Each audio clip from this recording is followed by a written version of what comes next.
Thursday. There it is. I forgot what day it was. To the Ungovernables, the Captain's Crew, the LFA family, McGroin Nation, coming to you live from the deep red state of Tennessee on rumble.com/LFA TV. Welcome to Ungoverned.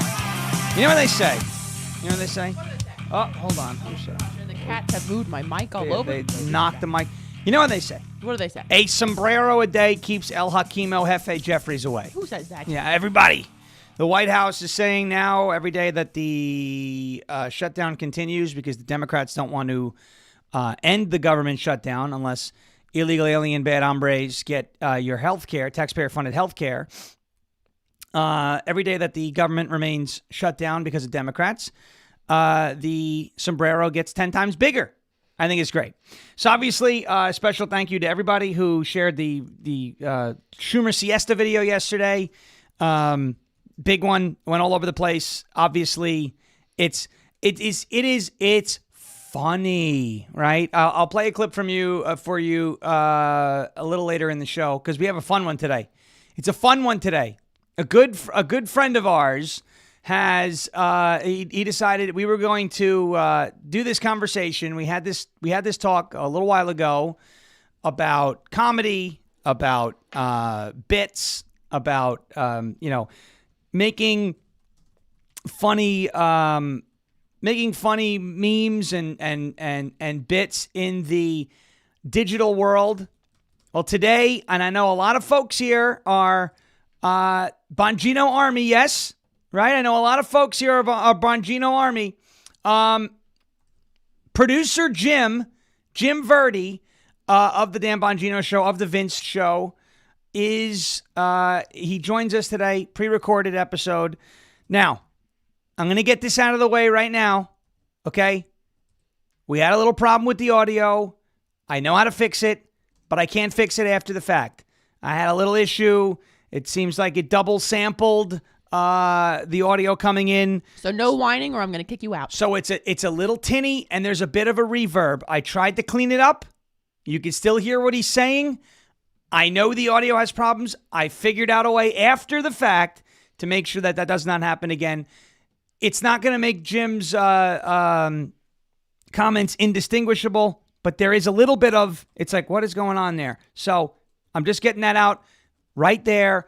There's a little bit of an audio bug, but I'm fairly certain, 99.9% certain, that we were able to fix it for the next time. I couldn't do anything about it after the fact. I didn't want to have to re-record the whole conversation because it was a fun conversation about comedy in the digital world and the way radio has kind of evolved into podcasting, et cetera, et cetera. And Jim makes some of the best. We heard one of his ones yesterday, right? The Mad Sombrero. It was so funny.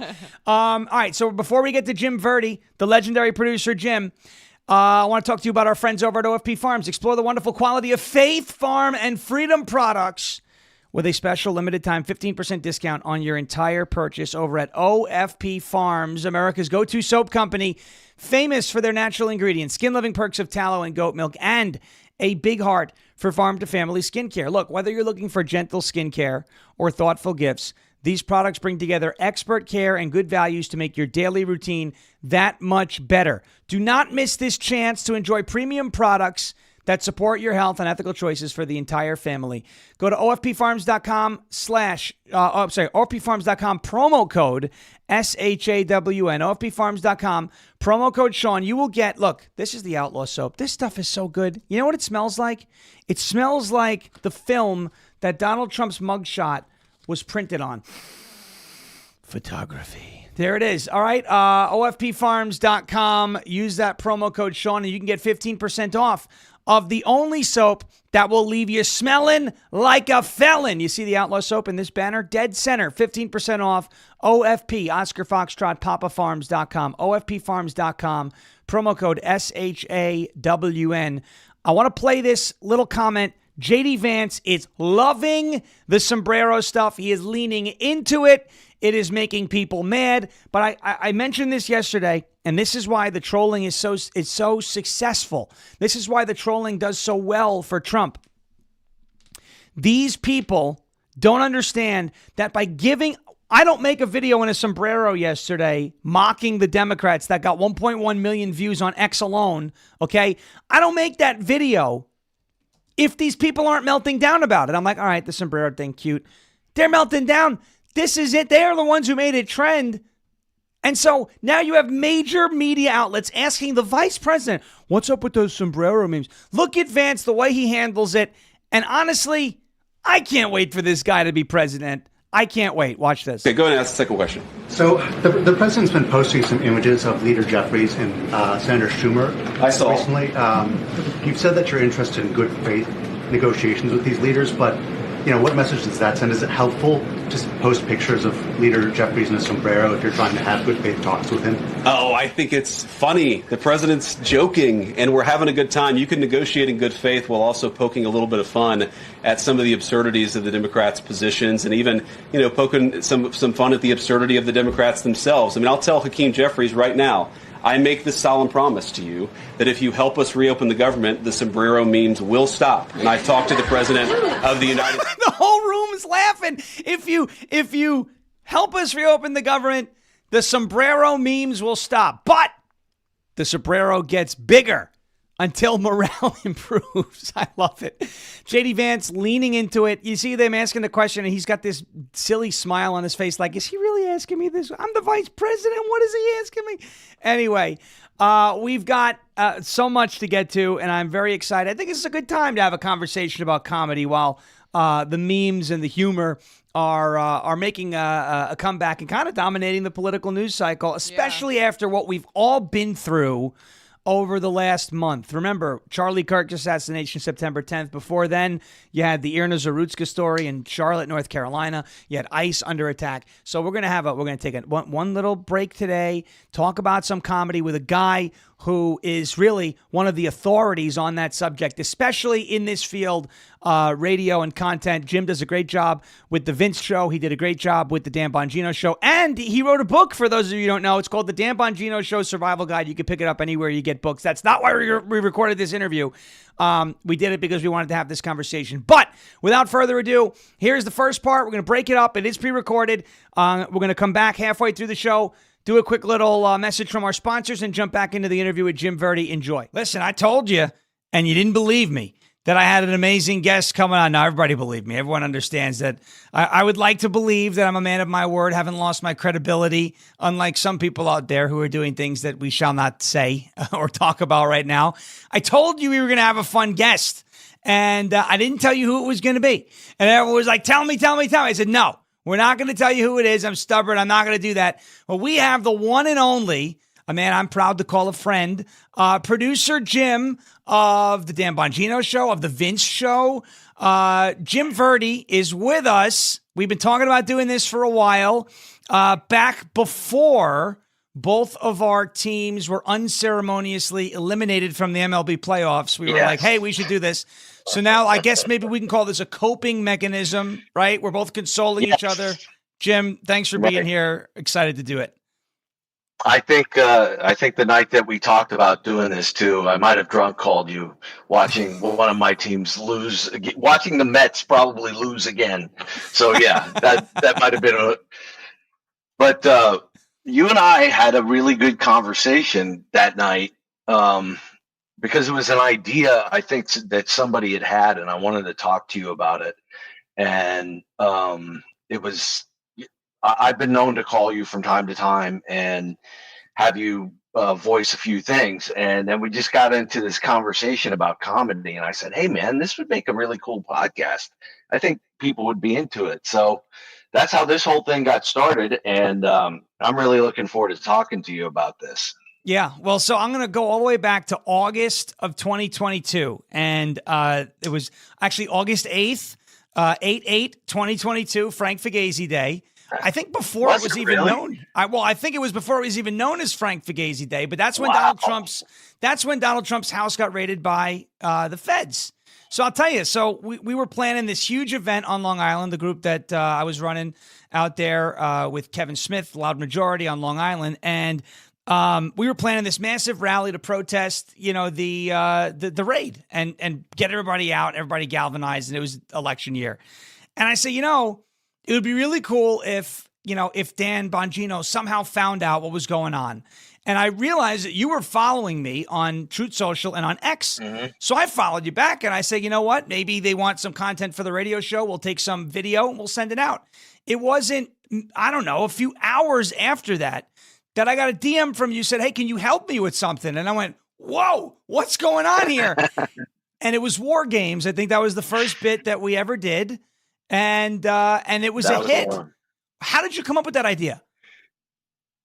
So basically what sparked it was when they were raiding his home in Mar-a-Lago, and they're speculating on all these documents that he had. And then they got into the nuclear secrets. Trump's keeping the nuclear secrets. He's going to kill us all. It was just so freaking over the top and everything.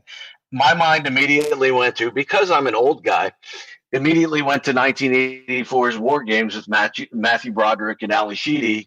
And I thought, well, wouldn't it be funny if Trump actually played War Games and asked to play global thermonuclear war with the big computer?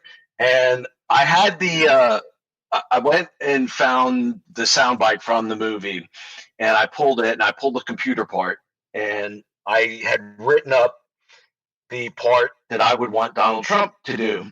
And I was thinking I would just do the voice, because growing up, I had done voices my whole life and everything. But I'm like, I just can't do it justice. I would love if I could get a hold of Sean Farish. You didn't even know me from Adam at the time. So I'm like, I could take a shot and see. I had no hope that you would even respond to me that morning, because I didn't know what your schedule was or anything. And I reached out to you, like you said, can I help you with something? You got back to me within the hour. And we had a quick phone call. I sent you a little bit of script, and off we went. And then I was able to put it together, and we did War Games Part 2. And that's how it all came to be. Yeah, it was a great idea, and this is what happens from time to time. And this is actually one of the best part of kind of being able to do a voice with creative people who want to kind of collaborate and put some of this to the test and put it together to make something really cool. I've done various improv settings. I do it every Tuesday night. I'm on Spaces. We do a fake press conference. I never know what anybody's going to ask me. It's always, and it's such a great exercise, right? But I've done this with some sketch comedy shows that I've been a part of, where we're just all in the room the night before the show, and we're just, we're throwing at the wall, and we're seeing what sticks and what we can do. That's the way the best bits, I think, are written. So, I love it as a creative exercise. But there was one time, Jim, you called me. We were getting ready to run out. My wife and I were getting ready to run out somewhere, and you were like, "Hey, this whole thing about Trump with this flight risk, right? You're like, we got to do something about it." I kid you not. I grabbed the phone. I'm pacing throughout the kitchen, and you're throwing lines out. I'm throwing lines out. And at one point, both of us were like, all right, that's great. Record it and send it. I was like, geez, I got to do this in about 10 minutes. We had to run out to, I think, a doctor's appointment and put that together. And to this day, that is my favorite one because of how ridiculous, right? How ridiculous that whole thing was. What do you mean Donald Trump is a flight risk? It's Donald Trump. You know that nobody's going to recognize him at all. I mean, it was the dumbest thing in the world. But that's how the media is. The media is just really dumb. But this is the one thing that I like working with you on, is that you have this ability to just totally improv it. Like, for example, going back to the War Games thing, I just said, okay, you're going to bomb Rosie O'Donnell. I can't even remember who the other two were, and you just went and did your thing, and that was the best. And that was the best part of it, because it's better if I'm not totally scripting whatever it is that you have to say out, because I never want to limit anything that you have to do, because you're really good at improving all this stuff. And we did the same thing on the airport thing as well. Yeah, no, it's so much fun. And yeah, I remember what was it, holiday season a couple years ago. I was doing all those remixes of the and they were all, I remember this specifically, they were all a little too dirty for radio. So you called me and you're like, "Hey, Dan wants to use it, but like he can't if you're calling Hunter Biden a crackhead or something. It's like, okay, I can't remember what it was. It wouldn't have been a crackhead. We could definitely call Hunter Biden a crackhead, but there was something in there. But we changed it, and it worked. And I was able to match it up to the music, and it worked perfectly. So you've been doing this for a long time, radio and this industry, and I went to school for it. I always, and I love the old school ways. Everyone's, no one really listens to terrestrial radio now for music anymore. My wife and I were driving down a couple weeks. We were flipping through the stations, and it was really the same 9 songs. It was the same thing, and we heard them, a bunch of times. And whatever. I mean, that's the way it is now. Everything's kind of gone to streaming, but I grew up listening to WFAN, right? I was in New York, and I had that, cozy sort of relationship with a sportscaster who, shared my pain, whether it was Joe Beningo over the Jets or it was, Evan Roberts or Steve Summers throwing barbs at my Islanders, right? Because he's a big Rangers fan, the Icelanders, right? So like that was what I had. And in the morning shows, they would run bits and things like that. I always loved that old school kind of bit. So like, and you mentioned you've been doing voices. How long, how has this always been your lane with radio? Have you always been like that creative guy people could lean on and say, hey, come up with something funny, here, and you would come up with a gem? Because you've come up with, tons of hilarious, there was some fake commercials that you were running, I think, on Vince. Hilarious. It was one of them about like making liberals go to bed or something. I don't remember. It was something recently you sent it to me. It was so good. There's stuff that I'm finding. I'll go through the computer now, and it's like stuff that I totally forgot that I even did. But yeah, I'm finding, like, I found a commercial today for tampons, and it was the tampon that goes in the men's bathroom, and I just heard it today for the first time since I did it. I'm like, I don't even remember doing that. So it's like, yeah, there's a bunch of stuff like that. But as far as radio as a kid, believe it or not, you're not going to believe this, I'm a very shy person. I have a very hard time going up and meeting people. So, but I believe in self-therapy.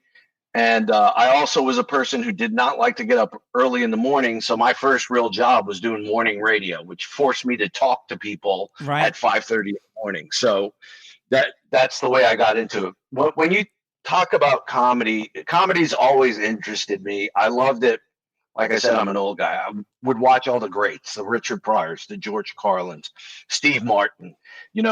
I would watch all these, and I would love that. I would buy the records, Cheech and Chong, things like that. Could do all the bits. And then I loved watching Johnny Carson at night because he always had the best people on, and he would make people laugh. And one of them was Rich Little, who was the big impressionist at the time.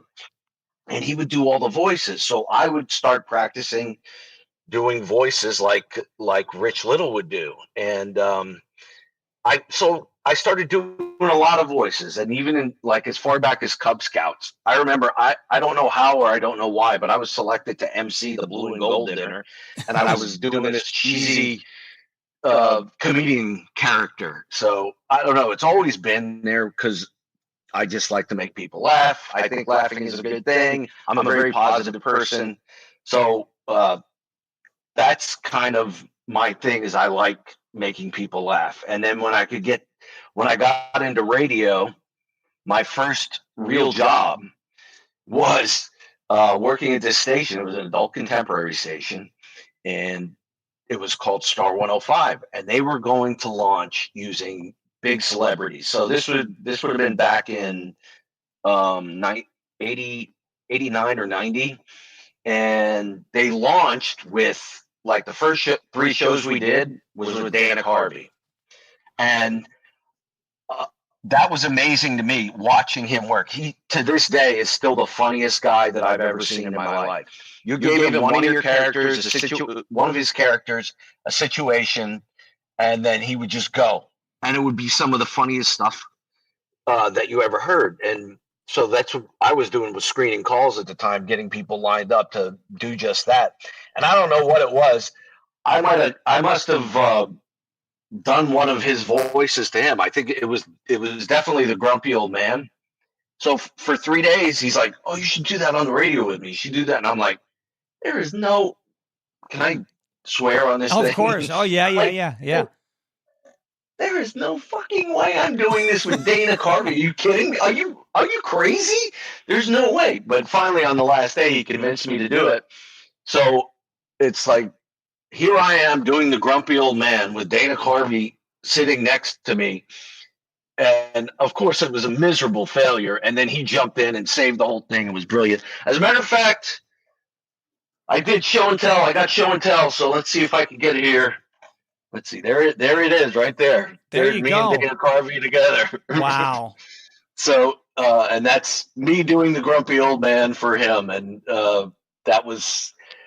I got other stuff on here. See, this is my goofiness in radio.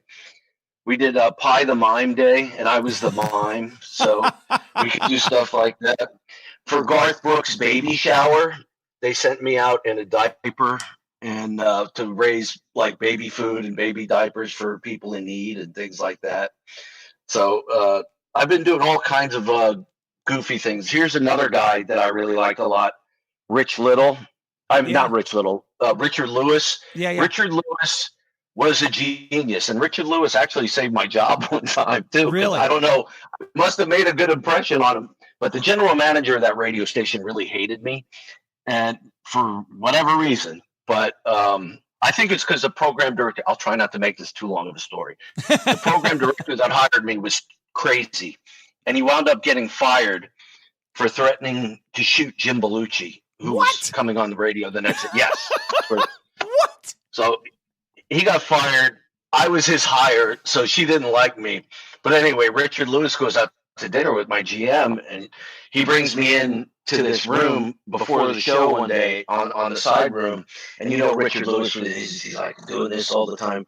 Hey, look, I don't really know what's going on here or anything like that, but I had dinner with so-and-so. I'm not going to name her. And I told her, I think you're doing a great job and this and that. I'm like, okay, because I had no idea I was in any type of trouble or anything like that. Right. But he saved my job that day.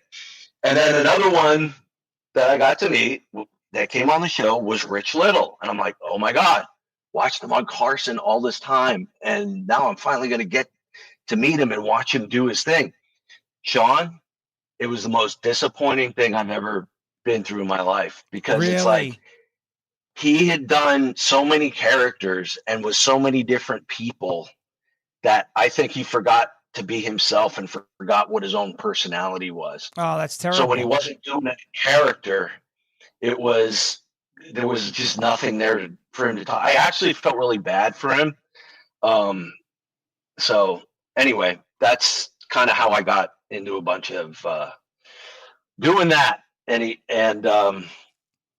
had gone on for there. My career, like I said, I was the stunt guy. They would send me out to do the weird shit, and I would do that.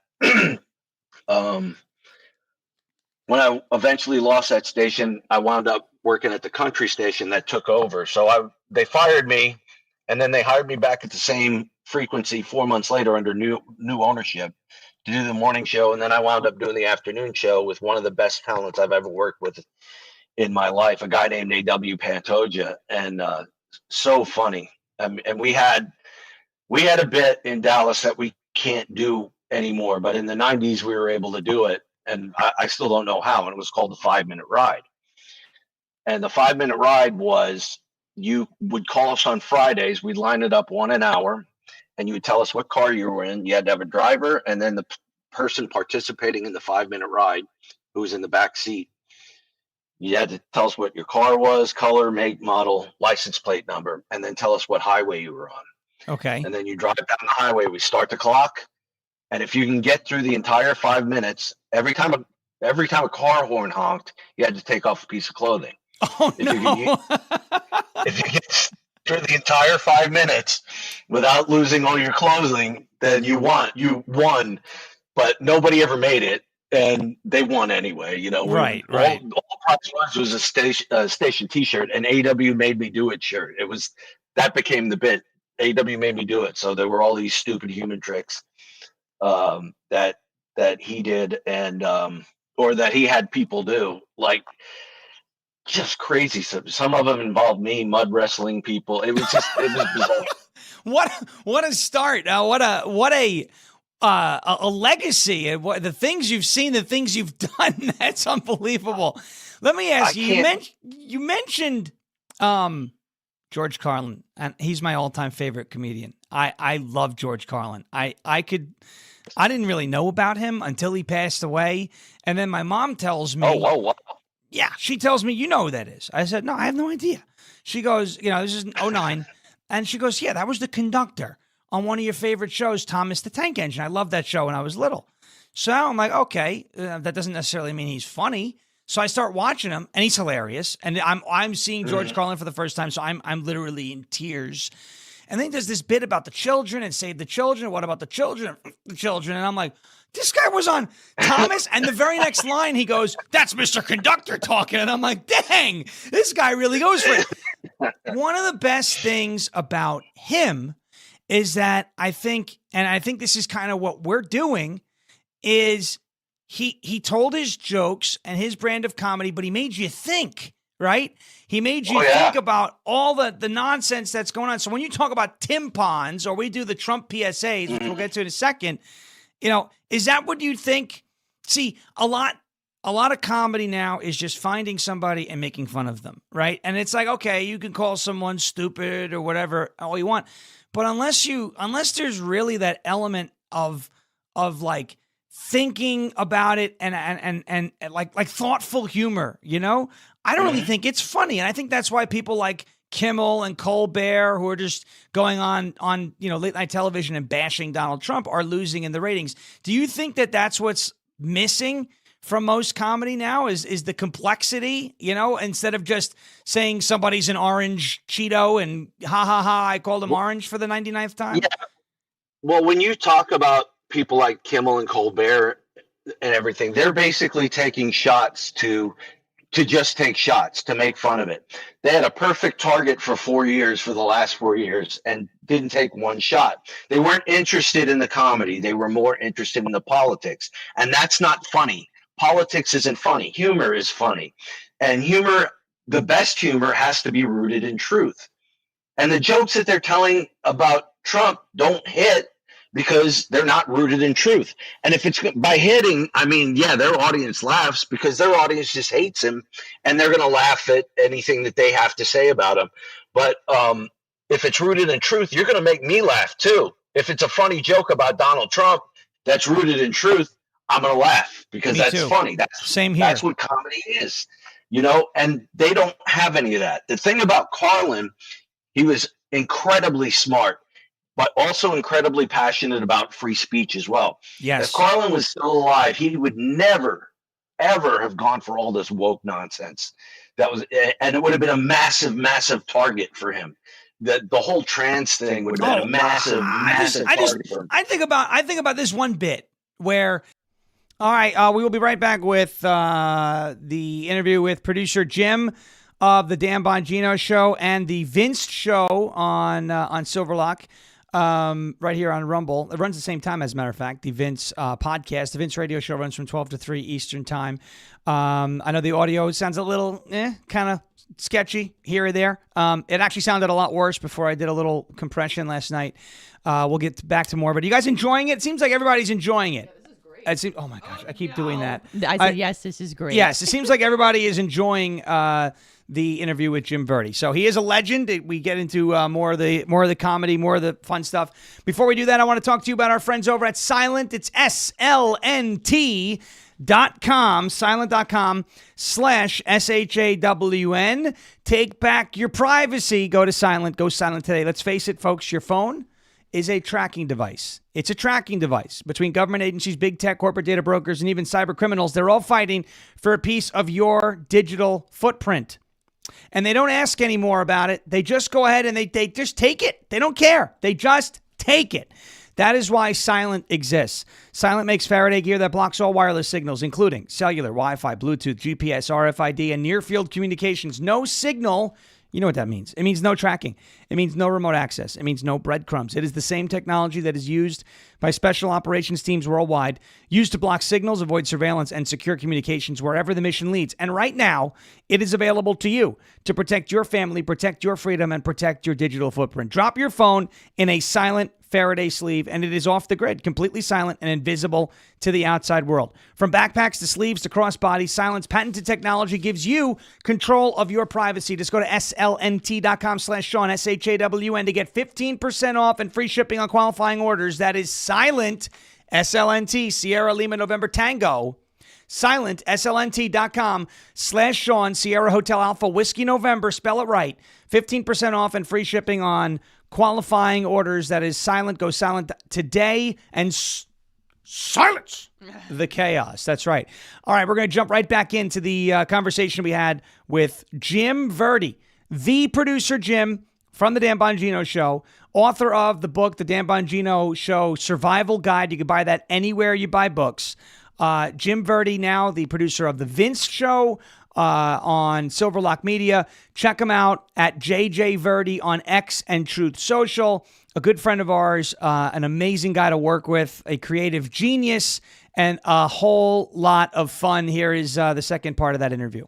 George Carlin was talking about, you see an Italian guy or a man and a woman, and one's walking like this, and the other one's walking like, and he's doing the stereotypical, how men walk, how women walk. I mean, and that was nothing. I could just imagine what he would say about a person like Dylan Mulvaney.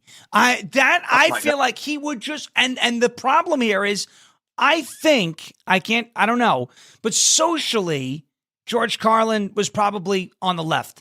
I would say, but he was. But when it comes to the free speech stuff, right? I think if he made, trans jokes about Dylan Mulvaney, and the left came at him and called him a transphobe, it's like what Bill Maher is experiencing now times 100, I think. And Carlin would have leaned into it because he got in trouble with the FCC and said, the 7 dirty words. But I think that's what comedy now is missing. And I think it's across the board, except when you go and you watch a show like Gutfeld, that's it's funny, it's thoughtful, it's about the issues. But like you said, if somebody makes a funny joke about Donald Trump, right? I support Donald Trump politically, but I could laugh at him, right? If something's funny said about him, I could laugh. I even kind of do it. When I do is I exaggerate. And people are like, oh, that's something he would say. And I'm like, well, maybe.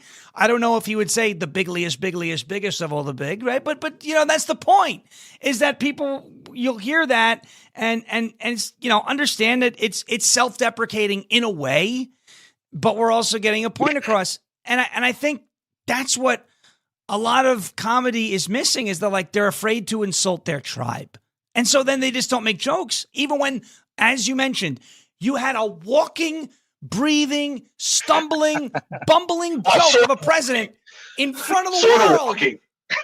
Sort of walking, right? Falling. You had a walking, breathing, allegedly joke for 4 years, and they said nothing. I think that's what we're missing.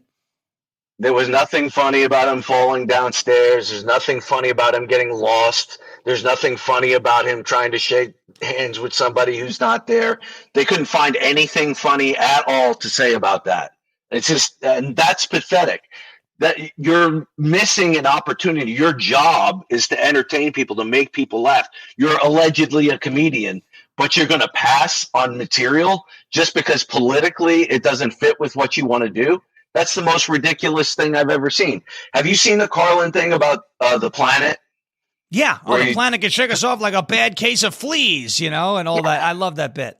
Yeah. Screw the planet. It's the people that It's the truth.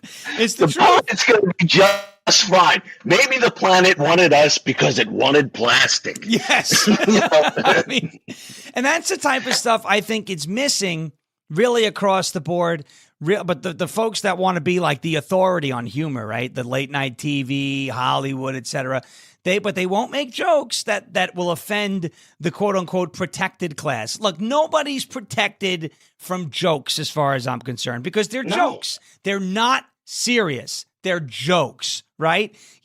I've heard many a joke back in high school, middle school, college, you can't, even with friends online on a live stream, tell these jokes anymore without somebody screen recording it and going, oh, what a bigot, what a racist. In your opinion, and radio's a much different industry now. It's a lot of streaming, a lot of people going into digital, which I think is great so that more people, it expands the reach. But I mean, is that missing from the industry as a whole? You do it. Other stations that I know do it. I'm a part of things all around the world, but all around the country in bits like that. But like, do you think that this is something that there's a void that's just missing, and that if we tap into that void, that it can even help us, message better around elections and get people motivated if they're laughing through it? Because I think that's a way to do it. I definitely think that it can be that way, and I don't think it's that way right now, because I think, unfortunately, the majority of people in my industry are pretty left-leaning, But even if you're left-leaning and you still have a sense of humor, like take Jimmy Dore, for example. He's a funny guy, but he's from the left. So you can still do it, and it will still work. Also, in my industry, and radio's not what it once was, like in the 90s. We just did a litany of some of the things that I did in the 90s. Nobody's doing that kind of stuff now. But when I got the job at the country station, which was really the best job that I ever had, they had a management team that had, their rules were, here's the microphone, here's the music. We don't even care what the music is. We happen to be playing country music, but we don't even really care. You have to be entertaining between the records. We're not telling you what to do. We're not saying you got to read liners over ramps. That's the front of records, where it's just music for people who don't know the lingo. We're not going to make you just walk up ramps and you only have 15 seconds to say. We're not going to tell you have to be out within 30 seconds, 45 seconds. We're going to let you do what you do. So that's the kind of mentality that I came up with. And then, so I was always able to be allowed to do whatever I could to make things entertaining. And sometimes it took a little longer. I actually learned discipline on that. When I first got on Dan's show, one of the first things I did, so he and I were feeling each other out. We didn't know each other from Adam or anything. Two New Yorkers, though, it couldn't have been that hard, right? Native New Yorker like you, native New Yorker. Both the guys from the city guys, right? Come on. Mm-hmm. But Brooklyn and Queens, Yeah, oil and water. I hear you. Mets, Yankees, there was a couple of things there, but either way. He didn't know necessarily what I could do yet. And I remember one day he was coming into the studio, and I could always hear him down the line when he was coming in. And this was before, this is when I used to record the podcast, and then we had like an hour break in between. And he came in one day, and this is when everybody was talking about sake bombs. The news was trying to make gin sake a thing, like, oh, her zingers, they're sake bombs. Yeah. Yes. He goes, we need to come up with something like that. And then I just happened to hear him, and I hit my IFB, and I'm like, I think I got something. How about a sake bong? How about, because you have to be high to believe anything she has to say. And he loved that. And I'm like, okay, you like that. So the next day, I put together a bit called the sake bong, and it's basically you can buy it. It's a as seen on TV type of product, and everything you say, take one hit off the sake bong, and everything she says makes sense. And it went from there. You got to hear the bit. So, but anyway, it was pretty good. But that being said, I think originally when I did it, it was like 2.5 minutes, and from that, I really learned to edit even better to get them down. And I don't do much now, more than a minute and a half, probably tops, because I think that's the best use of people's attention. Yeah. That if it goes too much longer than that, you're going to miss the punchline. You're going to miss the joke. You're going to forget where it began. I'm not Norm Macdonald, where I can tell a 5-minute joke about a moth and have it pay off at the end. Right. I was going to ask you that, and you kind of not about Norm Macdonald, but I was going to ask you, in your mind, you've been doing this for a while. You've made some, stellar, absolutely stellar bits, stellar concepts. Thank you, buddy. I appreciate for everybody watching the Trump PSA.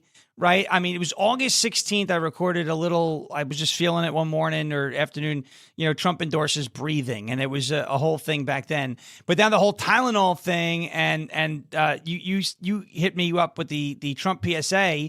And I was like, this is a great idea. This is, so I came up with don't put your bathtub.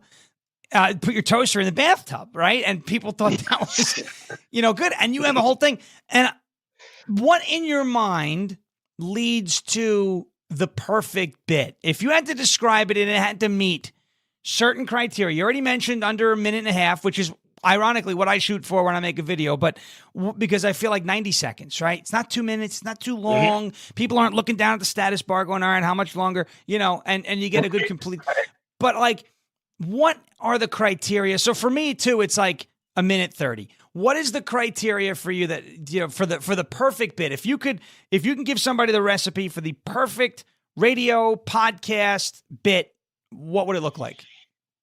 It's first of all, it's got to be written well. Writers are the ones who create all the greatness, whether it's movies, TV, whatever. If you ever get to see somebody write a TV show, it's really kind of amazing. I actually got to sit in on the writing of a Disney Channel TV show when I worked for the Walt Disney Company years ago.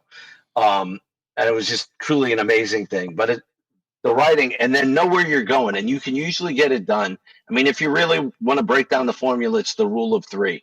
I'm going to hit these three things, and then boom, this is my punchline. I was taught the rule of three. I was taught the rule of three in, with radio, and it was always, beginning, middle. And think about it. Everything operates in three: beginning, middle, end. Baseball operates in three: 1 strike, 2 strike, 3 strikes. Your phone number is the area code first and second, right? So it's the rule of three. I didn't mean to cut you off. I love the rule of three. I swear by the rule of three.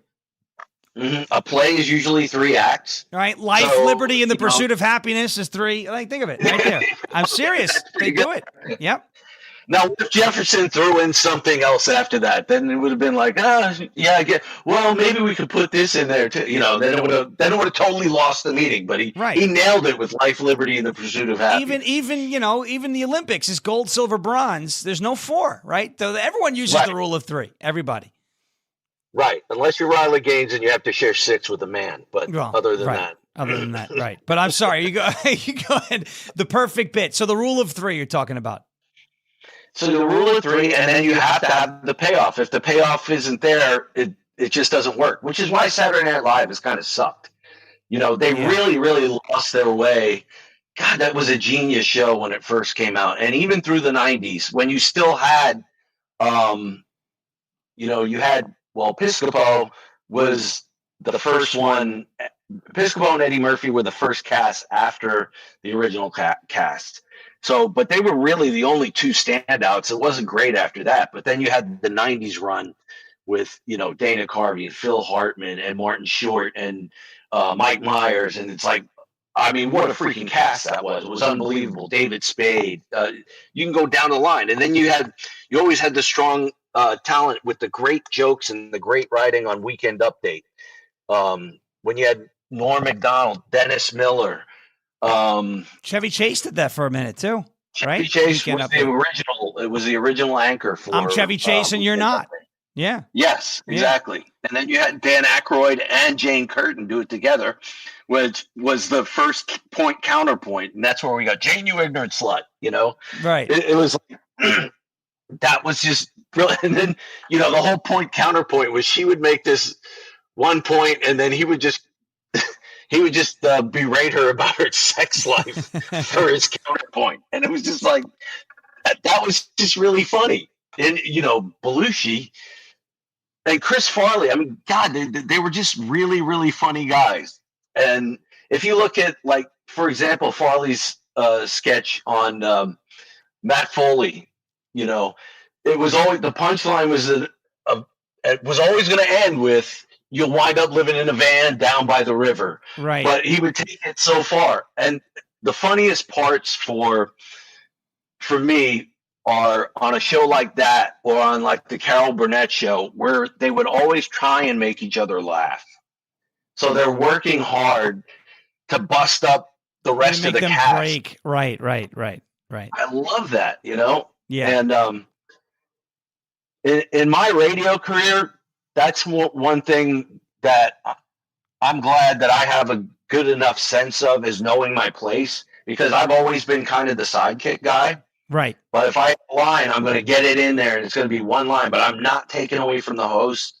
I'm not taking away from the main people. I know my role, you know, what's the best role, but I'm going to get a line in there. And that's kind of what I like doing with the radio. And Dan was willing to play a lot on this. I'm still trying to develop drops with Vince and work.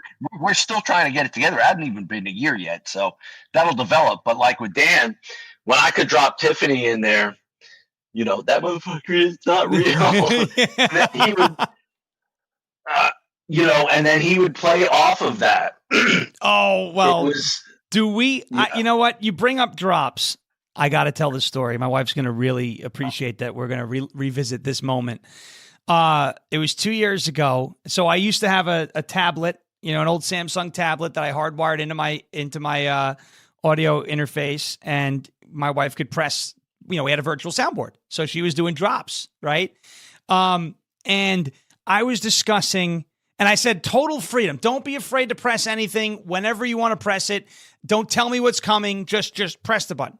So she's like, oh, I don't want to, you know, she said, I don't want to, if you're doing something serious, I don't want it to take away. I was like, no, use your judgment, but whatever happens, let's just do it. It's funny. This is the drops to me when I would listen to old radio shows and whatnot, the drops that would come out of nowhere and make the host laugh were my favorite, because it was like, what wonderful timing. So we're talking about this story. Right. We're talking about this story, and we have on there Donald Trump in the Outback, the greatest press conference of all time. He died like a dog, right? You know, the Outback Daddy. That was my favorite. I was driving to work that day, and I'm listening to him go, a beautiful dog, a talented dog. And I'm like, I'm going to crash my car.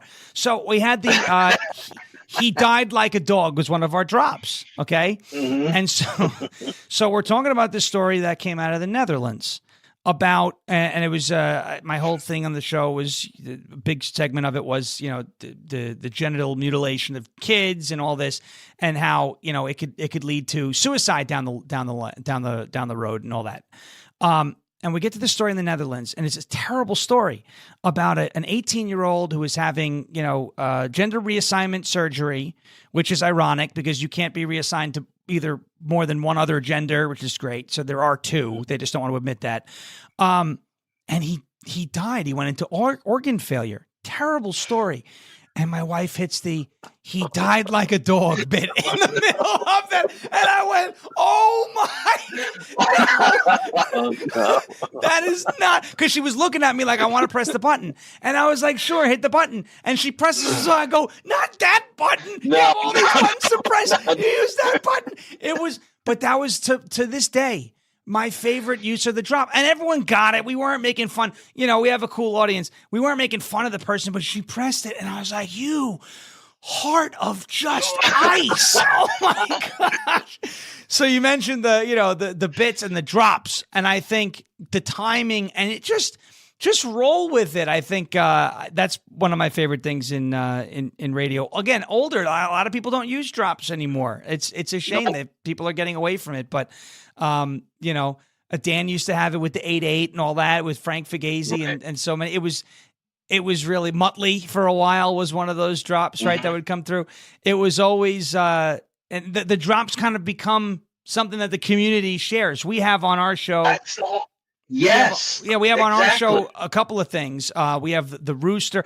I throw a rooster on the screen. I'll show you. This is what it looks like. It comes up on the screen. That rooster obviously is wearing that rooster's wearing sunglasses. It's a cop, because I always said when Democrats scream nobody's above the law, they sound like a rooster. So that we made the meme. I have one that Jason King, one of the guys in the Bongino army, made. It's Chewbacca going like this. It just says it's the Jews, to make fun of all the people. This is what it looks like. And it just says, you know, something like, there he is, right? So he jumps up and the little noise comes through. You know, I have, when I get a little crazy, the fasten seatbelt sign, right? So there it is right there. So we have so many, and it becomes something that I think the community looks for. Like, I could remember listening and going, are we going to get to 4 Mutleys? Like, what are we doing, right? On the Dan Bongino show. And again, it just adds that element that I think is missing. It does, and that's what brings a community together as well, and that's what gets people loyal to a show, is that they can be part of the joke. They're actually part of the joke at that point because they get it. It's an inside joke. And it's like, yeah, I'm in on that, and that's why we talk about P1s. And if you're not a P1, you can be one, because right. You just got to get it.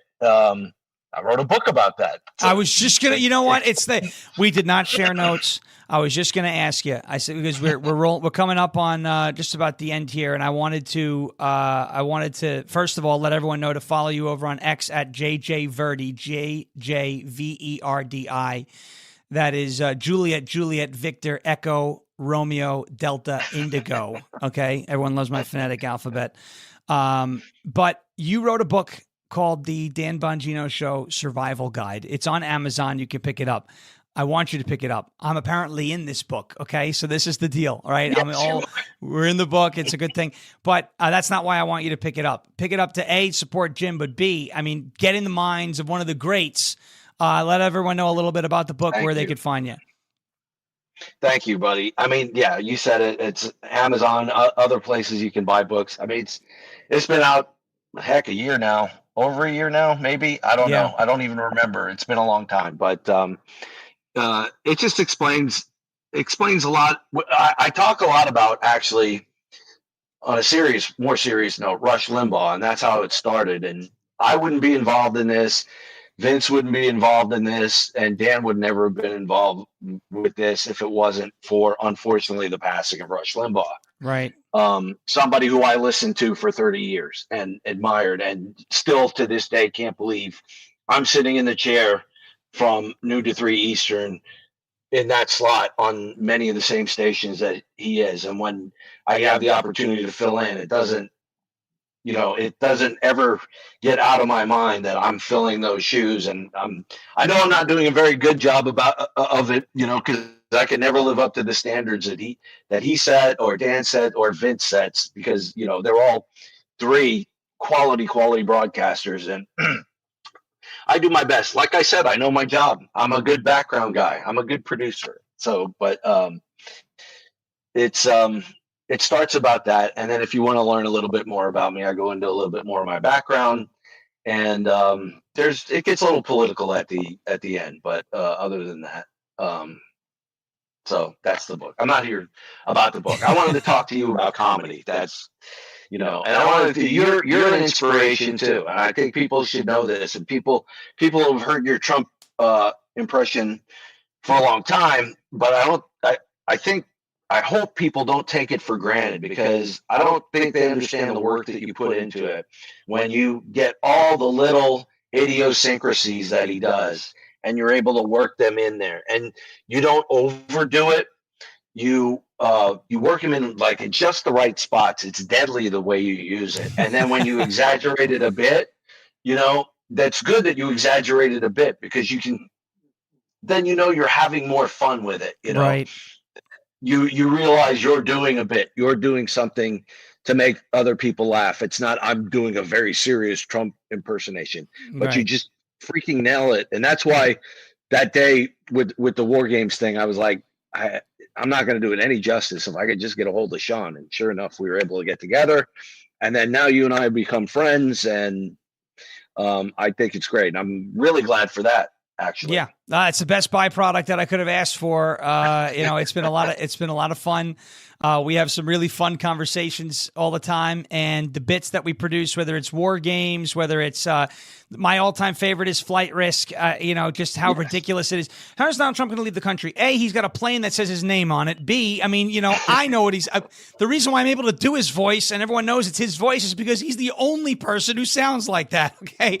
And then, you do a mean Fauci. I've heard that one. That's good. You got the Brooklyn in you. So obviously that works. And then, of course, the PSAs, which is going to giving rise to a whole new series of what's going to be just hilarious bits.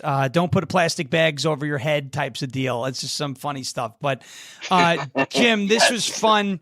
Let's do it again soon. We're two long-suffering sports fans who like teams that don't win, so we have to console each other again soon. Jim Verdi, producer Jim, thanks for being here. Thank you, Sean. I appreciate it. Right, that is it. That is our interview. I'm glad you liked it. Our conversation with the great Jim Verdi of the Dan Bongino Show, of the Vince Show. Really an awesome guy all around. A great dude, right? Obviously a lot of fun to work with. That was the first time we've ever had an on-screen conversation, okay? And it earned Mo, right? We got 800. So thank you. I hope you all appreciated that. Hope you all enjoyed that. Bongino Army, LFA family, McGroin Nation, Ungovernables, everybody. I'm glad you enjoyed that. I had a feeling you will, and you would. And obviously, right after everything that took place last month, light kind of news cycle, government shutdown. We've got some funny stuff with the sombreros going around.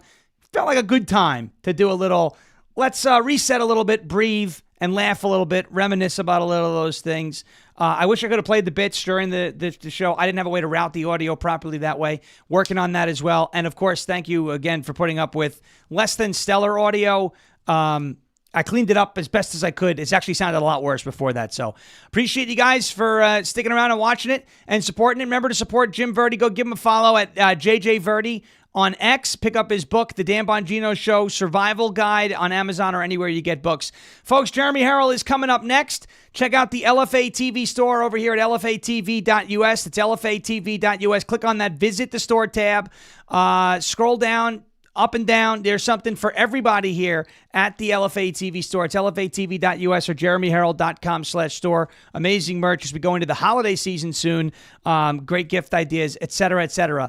LFATV.us, LFATV.us. Jeremy Herald is up next here on LFA TV, rumble.com/LFA TV. Check it out on Rumble. That is home base. That is the cool kids table. That is the place to be. The best live chat in the world as you see it rolling all day long right here, right on rumble.com/LFA TV. Thank you so much for watching and listening. As President Trump says, we will never give up. We will never give in. And we will never, ever surrender. And if all else fails, we'll just become ungovernable. God bless you. Thank you. God bless this one nation under God, indivisible, with liberty and justice for all. In the words of John Fetterman, good night, everybody. Bang, gavel. And we will be back here tomorrow morning, same time, same place. Phone call, second half of the show. Have a great rest of your Thursday. I'll catch you on Newsmax, 5:30 with Carl Higbee, back here, 10 a.m. Eastern time for tomorrow morning. And also tomorrow morning, 1210 WPHT, 7:45 to 9:45 Eastern time for the Cut Sheet and Fight Club. That is always a wild time as well. As I mentioned, I love the radio. Thanks a lot, and we'll be back here tomorrow. Jeremy Harrell up next. Thank you for your attention to this matter.